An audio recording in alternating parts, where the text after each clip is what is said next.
कार्तिक मास व्रत कथा महात्म्य पहला अध्याय 1। कार्तिक मास का शास्त्रों में विशेष महत्व बताया गया है। इस महीने में जो व्यक्ति भगवान विष्णु और माता लक्ष्मी की उपासना करता है उसकी सारी इच्छाएं पूर्ण होती हैं। साथ ही कार्तिक मास में कार्तिक महात्म्य व्रत कथा का पाठ जरूर करना चाहिए।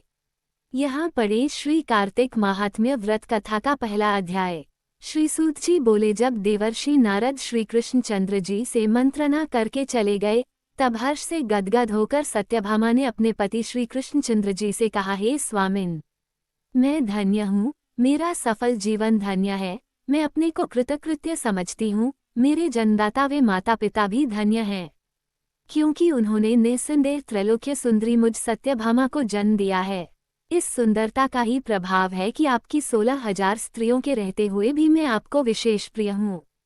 केवल इसी के लिए मैंने कल्पवृक्ष के साथ आदि पुरुष आपको विधिपूर्वक संकल्प कर नारद के लिए उस समय समर्पित कर दिया था, जब संसार के लोग कल्पवृक्ष का नाम तक नहीं जानते थे। वही कल्पवृक्ष उस समय से मेरे आंगन में लगा हुआ है। हे मधुसूदन, तीनों लोकों के स्वामी भगवान लक्ष्मीपति की मैं अतिशय प्रियतमा हूँ, इसलिए मैं आपसे कुछ पूछने की इच्छा करती हूँ। यदि आप चाहते हैं तो मेरे प्रश्न का उत्तर विस्तारपूर्वक मुझसे कहिए, जिसे सुनकर मैं अपना कल्याण करूँ। मुझे वह उपाय बताए जिससे कल्पपर्यंत भी मेरा एवं आपका वियोग कदापि न हो। श्री सूत जी ने कहा कि इस प्रकार अपनी प्रियतमा सत्यभामा की बातें सुनकर श्री कृष्ण जी मंद मंद मुस्काने लगे। सत्यभामा का हाथ अपने हाथ में लेकर हास परिहास के साथ कल्पवृक्ष के नीचे पहुंचे और उस स्थान से सब सेवकों को हटा दिया। सत्यभामा की ओर देखकर हंसे, साथ ही पूछा कि क्या वह उपाय सुनोगी। सत्यभामा भगवान के इस अनुराग को देखकर संतुष्ट और पुलकित हो गईं और कृष्णचंद्र जी भी सत्यभामा को देखकर गदगद हो गए। श्री भगवान ने कहा कि हे देवी, वास्तव में इन 16,000 स्त्रियों के रहते हुए भी तुम मुझे प्राण के तुल्य प्यारी हो।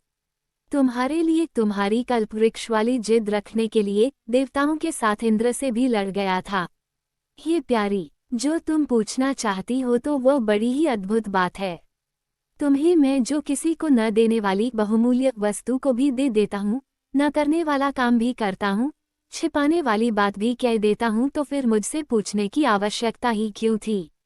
तुम्हारे मन में जो प्रश्न हो पूछो, मैं कहूँगा।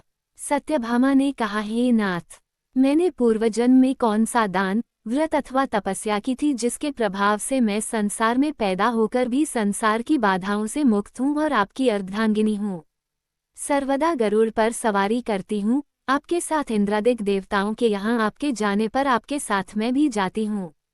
यही मैं पूछती हूँ कि मैंने उस जन्म में कौन सा शुभ कर्म किया है। पूर्वजन्म में मैं कौन थी, मेरा कैसा स्वभाव था और मैं किसकी पुत्री थी। श्री कृष्णचंद्र जी ने कहा, हे प्रिये, तुम सावधान होकर सुनो, मैं तुम्हारे पूर्वजन्म की कथा कहता हूँ। उस जन्म में तुमने जिस पवित्र व्रत को किया था सो बतलाता हूँ। जबकि सतयुग का अंत हो रहा था, उस समय मायापुरी में एक अत्र गोत्र वाला देवशर्मा नामक ब्राह्मण निवास करता था। वह समस्त वेदों तथा वेदांगों में पारंगत, अतिथि पूजक, अग्निहोत्री तथा सूर्यनारायण का व्रत करता था। सर्वदा सूर्यदेव की उपासना करने के कारण वह दूसरे सूर्य की भांति देदीप्यमान था।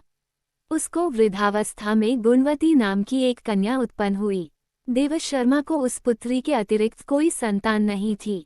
उसने अपनी पुत्री का विवाह अपने एक शिष्य चंद्र के साथ कर दिया। पुत्रविहीन देवशर्मा अपने शिष्य चंद्र को अपने पुत्र के समान मानते थे और जितेंद्रिय चंद्र भी देवशर्मा को अपने पिता के सदृश समझता था। एक दिन चंद्र और देवशर्मा दोनों कुश और समिधा लाने के लिए वन में गए और इधर उधर घूमते घूमते हिमालय के समीप एक उपवन में पहुंच गए। तब उन्होंने एक विकराल राक्षस को अपनी ओर आते हुए देखा। उसे देखकर ये दोनों भय से व्याकुल हो गए। शरीर के अंग शिथिल हो गए और वे भागने में असमर्थ हो गए। यमस्वरूप उस राक्षस ने उन दोनों को मार डाला। हमारे गणों ने उस क्षेत्र के प्रभाव और उन दोनों के धार्मिक स्वभाव के कारण उन दोनों को बैकुंठ धाम में पहुंचाया। जीवन भर उन दोनों ने जो सूर्यदेव का आराधन किया था, उसी से मैं उन पर बहुत प्रसन्न था।